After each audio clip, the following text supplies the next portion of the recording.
എല്ലാവർക്കും നമസ്കാരം. ഞാൻ സൂരജ്. iPlus ട്രെയിനിങ് സൊല്യൂഷൻ്റെ പുതിയൊരു വീഡിയോയിലേക്ക് സ്വാഗതം. നമ്മൾ ഇന്ന് ഡിസ്കസ് ചെയ്യുന്നത് ജൂനിയർ ഇൻസ്ട്രക്ടർ പ്ലംബറുമായി ബന്ധപ്പെട്ട് PSC ചോദിച്ചിട്ടുള്ളതും അല്ലെങ്കിൽ ചോദിക്കാൻ സാധ്യതയുള്ള 5 ക്വസ്റ്റ്യൻസ് ആണ്. നമുക്ക് നേരിട്ട് ക്വസ്റ്റ്യനിലേക്ക് പോവാം. ഒന്നാമത്തെ ചോദ്യം ഇതാണ്: the simple that is given in the question stands for. അല്ലേ, തന്നിരിക്കുന്ന സിമ്പിൾ നോക്കുക. അല്ലേ, ഒരു സിമ്പിൾ കൊടുത്തിട്ടുണ്ടല്ലോ. ആ സിമ്പിൾ എന്തിനെയാണ് സൂചിപ്പിക്കുന്നത് എന്നുള്ളതാണ് ചോദ്യം. നമ്മൾ പ്രീവിയസ് ഇയർ ക്വസ്റ്റ്യൻ പേപ്പർ എടുത്തു കഴിഞ്ഞാൽ ഇത്തരത്തിലുള്ള ഇപ്പോഴത്തെ ഒരു ട്രെൻഡ് അനുസരിച്ച്, അതായത് സിമ്പിൾസ് ഒക്കെ ചോദിച്ചിട്ട് ഇതെന്തിനാണ് എന്നുള്ള രീതിയിലുള്ള ചോദ്യം നമുക്ക് പ്രതീക്ഷിക്കാം. സോ അതുകൊണ്ട് തന്നെ ഓപ്ഷൻസ് നോക്കാം. ഓപ്ഷൻസ് എ എന്ന് പറയുന്നത് that is plug or cap. Option B തന്നിരിക്കുന്നത് concentric reducer. Option C socket. Option D union. Okay, അപ്പോൾ ഈ ഒരു സിമ്പിൾ ശ്രദ്ധിക്കുക.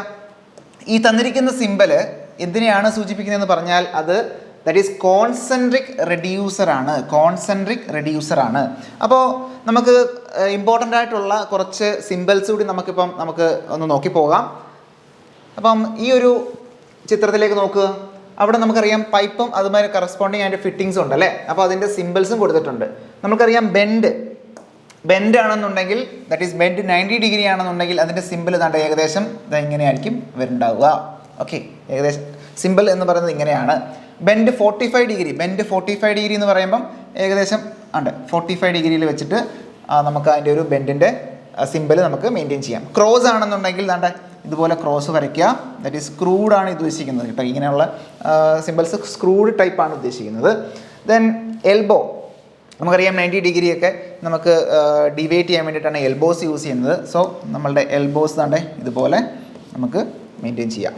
ഓക്കെ, ദെൻ എൽബോ 45 ഡിഗ്രി ആണെന്നുണ്ടെങ്കിൽ ഇതുപോലെ നമുക്ക് ആ ഒരു സിമ്പിൾ മെയിൻറ്റെയിൻ ചെയ്യാം. ടി ആണെന്നുണ്ടെങ്കിൽ അതിൻ്റെ സിമ്പിൾ ഏകദേശം ഇതുപോലെയാണ് സിമ്പിൾ വരുന്നുണ്ടാവുക.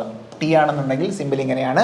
ദാറ്റ് ഈസ് നമ്മളുടെ ചോദ്യം ഇതാണ്: റെഡ്യൂസർ അല്ലെങ്കിൽ കോൺസെൻട്രിക് റെഡ്യൂസർ ആണെന്നുണ്ടെങ്കിൽ നമ്മളുടെ സിമ്പിൾ ഇതുപോലെ ഒരു ട്രയാങ്കിൾ അതിനകത്ത് ഇങ്ങനെ. ഇനി മറ്റൊരു തരത്തിലുള്ള റെഡ്യൂസർ ഉണ്ട്. ദാറ്റ് ഈസ് എന്താണ്? Eccentric reducer. എക്സെൻട്രിക് റെഡ്യൂസർ ആണെന്നുണ്ടെങ്കിൽ അതിൻ്റെ ചിത്രം ഏകദേശം ഇങ്ങനെ ആയിരിക്കും വരുന്നുണ്ടാവുക. Eccentric reducer. അപ്പം കോൺസെൻട്രിക് റെഡ്യൂസറും ഉണ്ട്, എക്സെൻട്രിക് റെഡ്യൂസറും ഉണ്ട് അല്ലേ. അപ്പം നമുക്ക് ആ ഒരു ഡിഫറൻസ് മനസ്സിലാക്കിയിരിക്കുക. തന്നിരിക്കുന്ന ചോദ്യത്തിൽ ഇങ്ങനെയാണെന്നുണ്ടെങ്കിൽ അതെന്താവും? എക്സെൻട്രിക് റെഡ്യൂസർ ആയിരിക്കും. ഇതെന്ന് പറയുന്നത് എന്താണ്? ദാറ്റ് ഈസ് കോൺസെൻട്രിക് ആണ് അല്ലേ. കോൺസെൻട്രിക് റെഡ്യൂസർ ആണെന്നുള്ളത് മനസ്സിലാക്കിയിരിക്കുക. ദെൻ അടുത്തത് എന്താണ്? സ്ക്രൂഡ് യൂണിയൻ അല്ലേ. സ്ക്രൂഡ് അല്ലെങ്കിൽ യൂണിയൻ അല്ലേ. യൂണിയൻ എന്ന് പറയുമ്പോൾ എന്താണ്? നമുക്ക് ഇത്തരത്തിൽ ഉള്ള സിമ്പിളാണ് യൂണിയൻ വരുന്നുണ്ടാവുക അല്ലേ. യൂണിയൻ ഇതുപോലെ വെച്ചിട്ട്. സോ ഇതാണ് യൂണിയൻ എന്ന് പറയുന്നത്. പ്ലഗ് അല്ലെങ്കിൽ ക്യാപ്പ് എന്ന് പറയുന്നത് എന്താ? ഒരു ട്രയാങ്കിൾ അല്ലേ. പ്ലഗ് അല്ലെങ്കിൽ ക്യാപ്പ് എന്ന് പറയുന്ന ട്രയാങ്കിൾ ആണ്. ജോയിൻറ്റ് അല്ലെങ്കിൽ സോക്കറ്റ് എന്ന് പറയുമ്പം ഇത്രയേ ഉള്ളൂ. So these are the symbols. Normally നമ്മൾ കാണപ്പെടുന്ന സിമ്പിൾസുകളാണ്. ഇത് മാത്രമല്ല, കുറേ എല്ലാ ഫിറ്റിങ്സിനും കറസ്പോണ്ടിങ് ആയിട്ടുള്ള സിമ്പിൾസ് ഉണ്ട്. വാൽവുകൾക്ക് കറസ്പോണ്ടിങ് സിമ്പിൾസ് ഉണ്ട്. ഓക്കെ, പൈപ്പ് ഫിറ്റിങ്സിന് നമുക്ക് കറസ്പോണ്ടിങ് സിമ്പിൾസ് ഉണ്ട്. അപ്പോൾ അത്തരത്തിലുള്ള സിമ്പിൾസ് നമുക്ക് ഈ ഒരു എക്സാമിന് പ്രതീക്ഷിക്കാം, ഒരു ചോദ്യമായിട്ട് പ്രതീക്ഷിക്കാം. അതുകൊണ്ട് എല്ലാവരും അത് നോക്കുക. Okay, fine. സോ അടുത്ത ക്വസ്റ്റ്യനിലേക്ക് നമുക്ക് പോകാം. അടുത്ത ചോദ്യം ഇതാണ്: spun pipe that is cast iron are manufactured by using. നമുക്കറിയാം സ്പൺ പൈപ്പ് അല്ലേ. സ്പൺ പൈപ്പ് എന്ന് പറയുമ്പോൾ എന്താണ്? ഈ പറയുന്ന സെൻട്രിഫ്യൂഗലി കാസ്റ്റ് ചെയ്തിട്ടുള്ള കാസ്റ്റ് അയൺ പൈപ്പുകളാണ് നമ്മൾ സ്പൺ പൈപ്പുകൾ എന്ന് പറയുന്നത് അല്ലേ. അപ്പം ഈ പറഞ്ഞ കാസ്റ്റ് അയൺ വെച്ചിട്ട് ഉണ്ടാക്കിയിരിക്കുന്ന ഒരു പൈപ്പാണ് സ്പൺ പൈപ്പ് എന്ന് പറയുന്നത്. കാസ്റ്റ് അയൺ വെച്ചിട്ട് എങ്ങനെയാണ് ഉണ്ടാക്കുന്നത്? That is centrifugal cast iron എന്ന് പറയുന്ന പ്രോസസ്സ് വഴിയാണെന്നുണ്ടെങ്കിൽ, സെൻട്രിഫ്യൂഗൽ കാസ്റ്റിംഗ് എന്ന് പറയുന്ന പ്രോസസ്സ് വഴിയാണെന്നുണ്ടെങ്കിൽ നമുക്കതിനെ സ്പൺ പൈപ്പ് എന്ന് പറയാൻ പറ്റും. ഓക്കെ, സോ ഇവിടെ ചോദ്യം ഇതാണ്: spun pipe are manufactured by using. ഓപ്ഷനിലേക്ക് പോവാം. ഓപ്ഷൻ എ എന്ന് പറയുന്നത് metal mould. Option B sand mould. Option C clay mould. Option D none rotating mould അല്ലേ. None rotating mould. ഓക്കെ, അപ്പോൾ അത്തരത്തിലുള്ള 4 ഓപ്ഷനാണ് കൊടുത്തിരിക്കുന്നത്. ഓപ്ഷൻ എ ആണ് ഇവിടെ ഉത്തരം വരിക. ദാറ്റ് ഈസ് മെറ്റൽ മോൾഡിലാണ് നമ്മൾ എന്ത് മാനുഫാക്ചർ ചെയ്യുന്നത്? ഈ സ്പൺ പൈപ്പുകൾ മാനുഫാക്ചർ ചെയ്യുന്നത്. അപ്പം മെറ്റൽ മോൾഡുകളിലാണ് സ്പൺ പൈപ്പുകൾ മാനുഫാക്ചർ ചെയ്യുന്നത്. അതായത് സെൻട്രിഫ്യൂഗൽ കാസ്റ്റിംഗ് അവിടെ യൂസ് ചെയ്യുന്ന എന്താണ്? ഒരു മെറ്റൽ മോൾഡാണെന്നത് മനസ്സിലാക്കിയിരിക്കുക. അപ്പോൾ അത് ഈ പറയുന്ന സെൻട്രിഫ്യൂഗൽ കാസ്റ്റിംഗ് എന്ന് പറയുന്ന ഒരു റൊട്ടേറ്റിംഗ് മോൾഡാണ്. ഇപ്പോൾ ഇവിടെ നോൺ റൊട്ടേറ്റിംഗ് എന്നുള്ളതാണ് ഉദ്ദേശിക്കുന്നത്. അപ്പം നോൺ റൊട്ടേറ്റിംഗ് അല്ല, നമ്മളെന്ന് പറയുന്നത് റൊട്ടേറ്റിംഗ് മോൾഡാണ്. അപ്പം ഒരിക്കലും നോൺ റൊട്ടേറ്റിംഗ് മോൾഡ് എന്ന് പറയുന്ന ഉത്തരമായി വരില്ല. Okay, fine. അപ്പോൾ എന്താണ് ഈ പറയുന്ന കാസ്റ്റ് ആൻഡ് പൈപ്പ് അതെങ്ങനെ മാനുഫാക്ചർ ചെയ്യുന്നുള്ളത് നമുക്ക് ജസ്റ്റ് നോക്കാം. The pipes are manufactured by sand casting or centrifugal casting. Mainly ഈ കാസ്റ്റ് ആൻഡ് പൈപ്പുകൾ നമ്മൾ രണ്ട് രീതിയിലാണ് മാനുഫാക്ചർ ചെയ്യുന്നത്. ഒന്നെങ്കിൽ സാൻഡ് കാസ്റ്റിംഗ് നമുക്ക് യൂസ് ചെയ്യാൻ പറ്റും, രണ്ട് സെൻട്രിഫ്യൂഗൽ കാസ്റ്റിംഗ് നമുക്ക് യൂസ് ചെയ്യാൻ പറ്റും. മെയിനായിട്ട് ഈ ഒരു കാസ്റ്റ് ആൻഡ് പൈപ്പുകളുടെ ഒരു ലൈഫ് എത്രയാണെന്ന് ചോദിച്ചു കഴിഞ്ഞാൽ ഏകദേശം 25 മുതൽ 50 വർഷം വരെയാണ് ഈ കാസ്റ്റ് അയൺ പൈപ്പുകളുടെ ലൈഫ് എന്ന് പറയുന്നത്. Sand cast pipe basically manufacture ചെയ്യുന്നത് by pouring molten pig iron അല്ലേ. എന്താണ് മോൾട്ടൺ പിഗ് അയൺ? എവിടെ മോൾഡ്? ഏത് മോൾഡിലേക്ക്? സാൻഡ് മോൾഡിലേക്ക് പോർ ചെയ്തിട്ടാണ് നമ്മളത് മാനുഫാക്ചർ ചെയ്യുന്നുണ്ടാവുക. സോ ഈ പറയുന്ന സാൻഡ് കാസ്റ്റ് ചെയ്തിട്ടുള്ള ഈ പറയുന്ന കാസ്റ്റ് അയൺ വിളിക്കുന്ന പേരാണ് പിറ്റ് കാസ്റ്റ് പൈപ്പുകൾ. എന്താണ് പിറ്റ് കാസ്റ്റ് പൈപ്പുകൾ. Okay fine. Then centrifugal casting എന്ന് പറയുന്ന പ്രോസസ്സ് ഉണ്ടല്ലോ. സാൻഡ് കാസ്റ്റിംഗിൽ നമുക്ക് മാനുഫാക്ചർ ചെയ്യാം, സെൻട്രിഫ്യൂഗൽ കാസ്റ്റിംഗിൽ നമുക്ക് മാനുഫാക്ചർ ചെയ്യാം അല്ലേ. അപ്പോൾ അത്തരത്തിൽ സെൻട്രിഫ്യൂഗൽ കാസ്റ്റിംഗ് വഴിയാണ് നമ്മൾ മാനുഫാക്ചർ ചെയ്യുന്നുണ്ടെങ്കിൽ manufactured using metal mould and rotating mould by means of machine. നമുക്ക് പറഞ്ഞു മെറ്റൽ മോൾഡ് അല്ലെങ്കിൽ റൊട്ടേറ്റിംഗ് മോൾഡ് അല്ലേ. അപ്പം നമ്മളുടെ ചോദ്യം ഇത് തന്നെയായിരുന്നു, എന്താണ് ഈ പറയുന്ന സ്പൺ അല്ലെങ്കിൽ കാസ്റ്റ് അയൺ പൈപ്പുകൾ മാനുഫാക്ചർ ചെയ്യുന്നത് ഏത് മോൾഡിലാണ്? That is metal mould. Okay, clear ആണല്ലോ. സോ അത്തരത്തിലുള്ള പൈപ്പുകളെ വിളിക്കുന്ന പേരാണ് സ്പൺ പൈപ്പുകൾ എന്ന് പറയുന്നത്. സോ ഈ ഒരു ചോദ്യം നിങ്ങൾക്ക് ക്ലിയർ ആയെന്ന് വിചാരിക്കുന്നു. സോ അടുത്ത ചോദ്യത്തിലേക്ക് പോവാം. അടുത്ത ചോദ്യം ഇതാണ്, the size of shovel is designated by അല്ലേ. ഷവൽ എന്ന് പറയുന്ന ഒരു ടൂളുണ്ട് അല്ലേ, ഒരു ഡിവൈസ് അല്ലെങ്കിൽ ടൂളുണ്ട്. എവിടെയാണ് നമ്മൾ ഈ പറയുന്ന മേസണറിയിലൊക്കെ നമ്മൾ യൂസ് ചെയ്യുന്ന ഒരു ടൂളാണ് ഈ ഷവൽ എന്ന് പറയുന്നത് അല്ലേ. സിവിലുകാരൊക്കെ നമ്മൾ യൂസ് ചെയ്യുന്ന ഒരു ടൂളാണ് ഷവൽ എന്ന് പറയുന്നത്. ആ ഷവൽ എന്ന് പറയുന്ന ടൂള് എന്താണ്, എങ്ങനെയാണ് ഡെസിഗ്നേറ്റ് ചെയ്യുന്നത് എന്നുള്ളതാണ് ചോദ്യം. ഓപ്ഷൻസിലേക്ക് പോയി കഴിഞ്ഞാൽ option A length, option B width, option C weight, option D length and width. അപ്പോൾ ഇവിടെ ബേസിക്കലി നമ്മൾ അറിഞ്ഞിരിക്കേണ്ടത് ഷവൽ എന്ന് പറയുന്ന ഒരു ടൂള് നമ്മൾ എങ്ങനെയാണ് ഡെസിഗ്നേറ്റ് ചെയ്തിരിക്കുന്നത്? Designated by length and width ആണ് എന്നുള്ളത് മനസ്സിലാക്കിയിരിക്കുക. ലെങ്തും വിഡ്ത്തുമാണ് അതിനെ ഡെസിഗ്നേറ്റ് ചെയ്യുന്നത്, അതിനെ സ്പെസിഫൈ ചെയ്യുന്നത്. അപ്പോൾ എന്താണ് ഈ ഷവൽ എന്നുള്ളത് നമുക്ക് നോക്കാം. ഓക്കെ, ഈ ഒരു ചിത്രത്തിലേക്ക് നോക്കേ. ഇത്തരത്തിലുള്ള ആ ഒരു കോരി നമ്മൾ എല്ലാവരും കണ്ടിട്ടുണ്ടാവുമല്ലോ. സിവിൽ ലാബിലൊക്കെ ചെല്ലുമ്പോൾ നമുക്കിത് കാണാൻ പറ്റും അല്ലേ. കോൺക്രീറ്റ് മിക്സ് ചെയ്യുന്നിടത്തും അവിടെ ഇവിടെയൊക്കെ നമുക്ക് എന്ത് ചെയ്യാൻ പറ്റും, ഇത്തരത്തിലുള്ള ടൂൾ നമുക്ക് കാണാൻ പറ്റും. ഇതിനെയാണ് നമ്മൾ ഷവൽ എന്ന് പറയുന്നത്. അപ്പോൾ ഈ ഷവൽ എന്ന് പറയുന്ന ആ ഒരു ടൂള് എവിടെയാണ് യൂസ് ചെയ്യുന്നത് വെച്ച് കഴിഞ്ഞാൽ shovel is used for mixing concrete, also for carrying concrete to the mortar pans. അതായത് നമ്മൾക്ക് ഈ പറയുന്ന കോൺക്രീറ്റ് മിക്സ് ചെയ്യാനും അതോടൊപ്പം തന്നെ കോൺക്രീറ്റ് മിക്സ് ചെയ്തത് നമുക്ക് ഒരു മോർട്ടാർ പാനിലേക്ക് ട്രാൻസ്ഫർ ചെയ്യാനും വേണ്ടിയിട്ടാണ് നമ്മൾ എന്ത് യൂസ് ചെയ്യുന്നത്, ഷവൽ യൂസ് ചെയ്യുന്നത്. മറന്നുപോലെ എന്തിനു വേണ്ടിയാണ്? കോൺക്രീറ്റ് മിക്സ് ചെയ്യാനും മിക്സ് ചെയ്തിട്ടുള്ള കോൺക്രീറ്റ് നമുക്ക് ഒരു മോർട്ടാർ പാൻ എന്ന് പറഞ്ഞാൽ നമ്മൾ സാധാരണ ചട്ടി എന്നൊക്കെ പറയാറില്ലേ. സോ അത്തരത്തിലുള്ള മോർട്ടാർ പാനിലേക്ക് ട്രാൻസ്ഫർ ചെയ്യാൻ വേണ്ടിയിട്ടാണ് നമ്മൾ ഷവൽ യൂസ് ചെയ്യുന്നത്.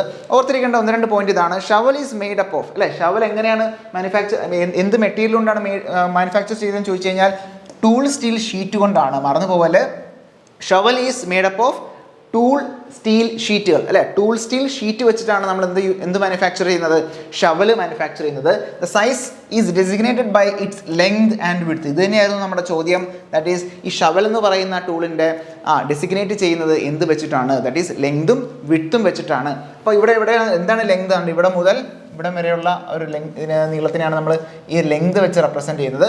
വിഡ്ത്ത് എന്ന് പറയുന്നത് ഇതാണ് വിഡ്ത്ത് എന്ന് പറയുന്നത്, W വെച്ച് റെപ്രസെൻറ്റ് ചെയ്യുന്നു. ക്ലിയർ ആണല്ലോ? Okay fine. സോ അങ്ങനെയാണെന്നുണ്ടെങ്കിൽ നമുക്ക് അടുത്ത ചോദ്യത്തിലേക്ക് പോവാം. അടുത്ത ചോദ്യം ഇതാണ്, 4ാമത്തെ ചോദ്യം. Mortar pan is used four അല്ലേ. മോർട്ടാർ പാൻ നമ്മൾ നേരത്തെ പറഞ്ഞു അല്ലേ, നമ്മൾ ഈ പറഞ്ഞ ഷവലിൽ നിന്നും കോൺക്രീറ്റ് മിക്സ് ചെയ്ത് എങ്ങോട്ട് ട്രാൻസ്ഫർ ചെയ്യണം? മോർട്ടാർ പാനിലേക്ക് ട്രാൻസ്ഫർ ചെയ്യണം. അപ്പോൾ എന്താണ് ഈ മോർട്ടാർ പാൻ, അല്ലെങ്കിൽ മോർട്ടാർ പാൻ എവിടെയാണ് യൂസ് ചെയ്യുന്നത്? സോ അതാണ് ചോദ്യം. ഓപ്ഷനിലേക്ക് പോകണമെന്നുണ്ടെങ്കിൽ option A mixing of concrete, option B finish floor, option C measuring cement, option D carry excavated materials. അപ്പം എവിടെയാണ് ഈ മോർട്ടാർ പാൻ യൂസ് ചെയ്യുന്നതെന്ന് വെച്ച് കഴിഞ്ഞാൽ മിക്സിംഗ് ഓഫ് കോൺക്രീറ്റ് മിക്സ് ചെയ്യാൻ വേണ്ടിയിട്ടാണോ, അല്ലെങ്കിൽ ഫിനിഷ് ഫ്ലോറിലാണോ, അല്ലെങ്കിൽ സിമെൻറ്റ് മെഷർ ചെയ്യാൻ വേണ്ടിയിട്ടാണോ? Option D carry excavated material. അതായത് ഇവിടെ ഓപ്ഷൻ ഡി ആണ് ഉത്തരം വരിക. Mortar pan is used four carrying excavated materials അല്ലേ. ഈ പറയുന്ന എക്സ്കവേറ്റ് ചെയ്ത് വരുന്ന മെറ്റീരിയൽസ് ക്യാരി ചെയ്യാൻ വേണ്ടിയിട്ടാണ് നമ്മൾ എന്ത് യൂസ് ചെയ്യുന്നത്? മോർട്ടാർ പാൻ എന്ന് പറയുന്നത്, മോർട്ടാർ പാൻ നമ്മൾ യൂസ് ചെയ്യുന്നത്. ഓക്കെ, അപ്പോൾ എന്താണ് ഈ മോർട്ടാർ പാൻ? അതിൻ്റെ 1-2 ഡീറ്റെയിൽസ് കൂടെ നമുക്ക് നോക്കാം. സോ ഈ തന്നിരിക്കുന്ന ചിത്രത്തിലാണ് മോർട്ടാർ പാൻ. എല്ലാവരും കണ്ടിട്ടുണ്ടാവും അല്ലേ, ഇത്തരത്തിലുള്ള ഒരു പാൻ, മോർട്ടാർ പാൻ. ഇതിനെ നമ്മൾ വിളിക്കുന്ന പേരാണ് എന്ത്? മോർട്ടാർ പാൻ എന്ന് പറയുന്നത്. മോർട്ടാർ പാൻ എന്ന് പറയുന്നു. Okay fine. അപ്പോൾ ഈ ഒരു ചിത്രത്തിൽ നമുക്ക് മോർട്ടാർ പാൻ കാണുന്നുണ്ട്. എന്തിനാണ് എവിടെയാണ് യൂസ് ചെയ്യുന്നത് ചോദിച്ചു കഴിഞ്ഞാൽ used to carry the excavated material cement mortar concrete etcetera. അതായത് എക്സ്കവേറ്റ് ചെയ്ത മെറ്റീരിയൽ സിമെൻറ്റ് കോൺക്രീറ്റ് ഒക്കെ ക്യാരി ചെയ്യാൻ വേണ്ടി യൂസ് ചെയ്യുന്ന ഒരു പാനാണത് മോർട്ടാർ പാൻ എന്ന് പറയുന്നത്. Then it should be never be used. ശ്രദ്ധിക്കുക, it should never be used as a measure for mixing cement mortar. നമ്മൾ സാധാരണയൊക്കെ കാണാറുണ്ടല്ലേ, ഇത്ര ചട്ടി മണ്ണിന് ഇത്ര ചട്ടി സിമെൻറ്റ് എന്നുള്ളൊരു റേഷ്യോ ഒക്കെ സാധാരണ എല്ലാ മേസ്തിരിമാരും അല്ലെങ്കിൽ പറയാറുണ്ടല്ലേ. അപ്പോൾ അത്തരത്തിൽ ഒരു മെഷറിംഗ് ആയിട്ട് നമുക്ക് ഒരിക്കലും ഈ മോർട്ടാർ പാൻ യൂസ് ചെയ്യാൻ പറ്റില്ല അല്ലേ. നമ്മൾ സാധാരണ പ്രൊഫഷണലായിട്ട് യൂസ് ചെയ്ത് നോക്കുകയാണെന്നുണ്ടെങ്കിൽ അതങ്ങനെയാണ്, ഒരിക്കലും നമുക്കത് ടെക്നിക്കലി അത് യൂസ് ചെയ്യാൻ പറ്റില്ല.